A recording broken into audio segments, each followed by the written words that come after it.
वालेकुम dear students. उम्मीद करता हूँ कि आप सब खैरियत से होंगे।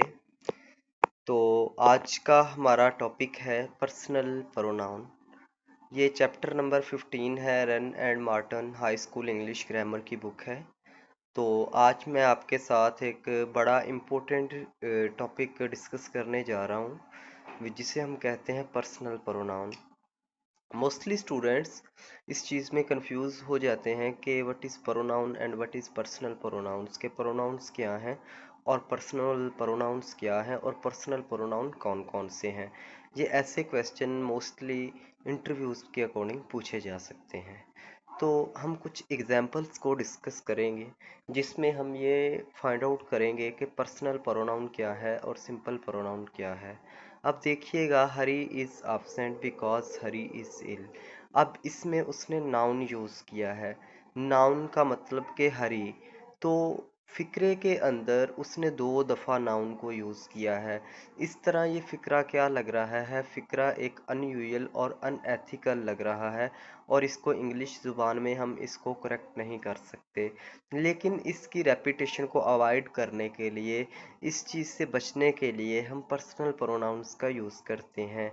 जैसे देखिएगा, Hari is absent because he is ill, कि हरी आज गैर हाज़िर है बिकॉज ही इज़ इल, क्योंकि वो बीमार है। अब यहाँ पे हमने ही को यूज़ किया, तो ही यहाँ पे as a personal pronoun use हो रहा है। तो अब हम इसकी डेफिनेशन कुछ यूँ करते हैं कि a word that is use instead of a noun is called a pronoun, कि एक ऐसा लफ्ज़ जो कि नाउन के बदले यूज़ हो, उसको हम प्रोनाउन कहते हैं। A pronoun is a word use instead of noun. अब नीचे कुछ हम सेंटेंसेस पढ़ेंगे जिसमें हमने पर्सनल प्रोनाउन को यूज़ किया है। जैसे आई एम यंग, मैं जवान हूँ। I as a personal pronoun use हो रहा है। We are young, we as a personal pronoun use हो रहा है।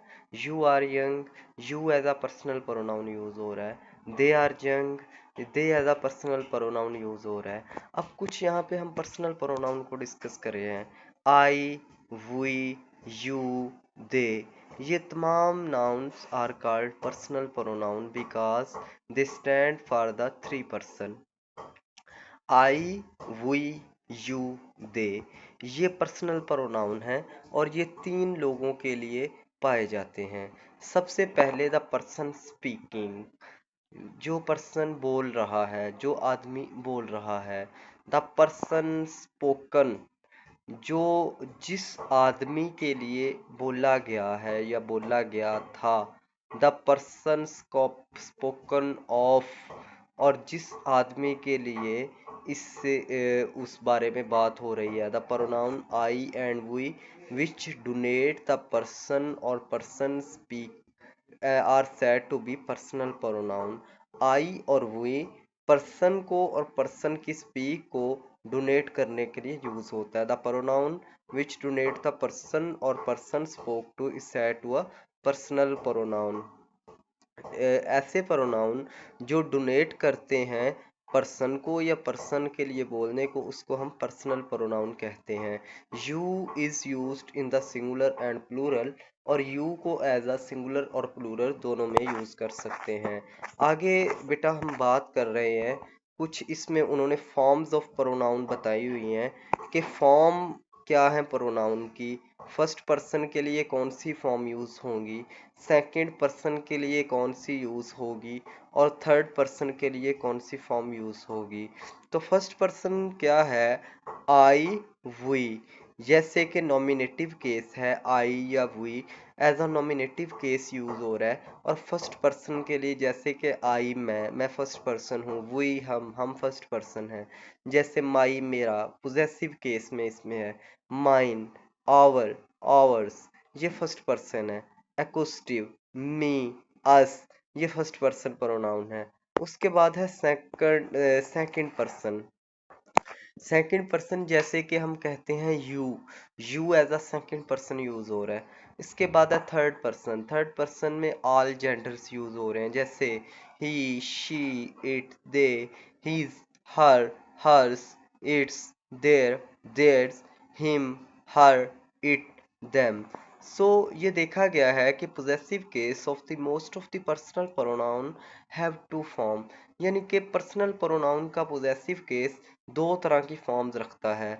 One of this form my, our, your, her, their are called possessive adjective. इनको हम पोजेसिव एडजेक्टिव भी कहते हैं because they are use with the noun and do the work of adjective, क्योंकि ये एज अ नाउन के तौर पर यूज हो रहे हैं और एडजेक्टिव का काम करते हैं।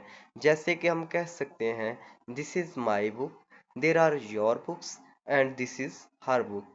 Possessive adjective are something is called a pronominal adjective. Possessive adjective को हम प्रोनोमिनल एडजेक्टिव भी कहते हैं। अब प्रोनोमिनल एडजेक्टिव क्या है? प्रोनोमिनल एडजेक्टिव बेटा एक ऐसी चीज है जिसमें हमने एक प्रोमिनेंट थिंग को डिस्कस किया है। हमने इस लफ्ज को एज अ एडजेक्टिव के लिए भी, माई, योर, हर को एज अ एडजेक्टिव के लिए भी और एज अ प्रोनाउन के लिए भी यूज किया है। जैसा as this is his book. अब ये पोजेसिव एडजेक्टिव है, तो दिस बुक इज हिज, इसको हमने पोजेसिव प्रोनाउन का नेम दे दिया है। ऐसे ही बेटा इंग्लिश ग्रामर के अंदर इसी तरह की डिफरेंट कॉम्प्लिकेशंस पाई जाती हैं, डिफरेंट फॉर्म्स पाई जाती हैं, जिनको डिस्कस करना, जिसके बारे में हमारे लिए जानना बहुत ही ज़्यादा ज़रूरी है।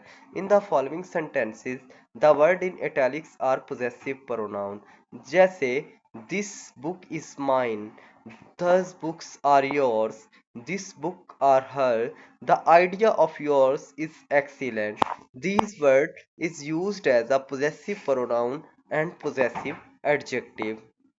उसके बाद बेटा हम यूज कर रहे हैं the pronoun of the third person has three genders. अब वो बात कर रहा है कि pronoun of the third person जैसे ही, शी, इट, ये तीन तरह की जेंडर रखता है। जैसे कि हम पहले ही बात कर चुके हैं कि इट को हम यूज करते हैं इन चीज़ों के आगे यूज करते हैं जो चीज़ें बेजान होती हैं। ऐसे कि it is a chair, it is a car, it is a door, it is a wall. हम एक ऐसी चीजें यूज करते हैं जिनके अंदर कोई जान नहीं होती, जो न्यूटर्स होते हैं। उसके बाद for animals unless we clearly wish to speak if them as male and female. He loves his dog and cannot do without it. The horse fell and broke its leg. अब he loves his dog, इसमें बेटा हम बात कर रहे हैं, mail की बात कर रहे हैं। अब देखिएगा आगे, for a young child unless we clearly wish to refer the sex as when I saw the child it was crying. अब रोना क्या है? रोना एक बेजान चीज है, यानी कि विदाउट लाइफ की बात हो रही है, क्राइंग की बात हो रही है। तो क्राइंग के अंदर कोई भी जेंडर का जिक्र नहीं हुआ, किसी जानदार चीज का जिक्र नहीं हुआ, क्राइंग का जिक्र हो रहा है, तो इट वाज क्राइंग, तो इट लग गया। सो इसी तरह हम आगे चढ़ते जाएं। ये बुक मैं आपको फिर बता रहा हूँ, ये एक बहुत ही ज़्यादा इम्पोर्टेंट बुक है जो हमें बहुत ही ज़्यादा प्रोमिनेंट और बहुत ही ज़्यादा नॉमिनेंट एडजेक्टिव केस देती है और बहुत ही ज़्यादा कॉम्प्लेक्सिटीज को सॉल्व करने में हमारी मदद करती है। As a provisional and temporary subject before the verb to be taken when the real subject it is easy to find fault. Up to find fault is easy.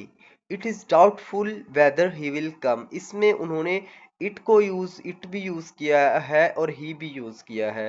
तो किसी भी चीज के ऊपर जोर देने के लिए हम नाउन और प्रोनाउन दोनों को यूज करते हैं। अब प्रोनाउन यूज हो रहा है it was you, it was you who began the quarrel. अब देखिएगा इसमें इसमें इट भी यूज हुआ है और यू भी यूज हुआ है, इसमें दोनों तरफ से प्रोनाउंस यूज हुए हैं। तो ये इसलिए it was I who first protested, कि वो मैं था जिसने पहले एहतिजाज किया। हु फर्स्ट प्रोटेस्टेड, इट और आई दोनों प्रोनाउंस हैं। It is a silly fish that is caught twice with the same bail. अब देखिएगा इट भी एज अ प्रोनाउन यूज हो रहा है और उसके बाद सेम बेल भी एज अ प्रोनाउन यूज हो रहा है। इस तरह it as a indefinite nominal of impersonal verb, it rains, it snows, it thunders, as a third person use हो रहा है। So students, this is our today's lecture. In the next lecture we will discuss deeply about the types of the third person such as he, she, it, they. क्योंकि हमारा lecture थोड़ा सा लंबा हो रहा है, तो उम्मीद करता हूँ कि आपको इस लेक्चर की समझ आई होगी। अगर किसी भी स्टूडेंट को इसके हवाले से कोई कंफ्यूजन है, so you can ask me in the comment and I will discuss in detail. So thank you, Allah Hafiz.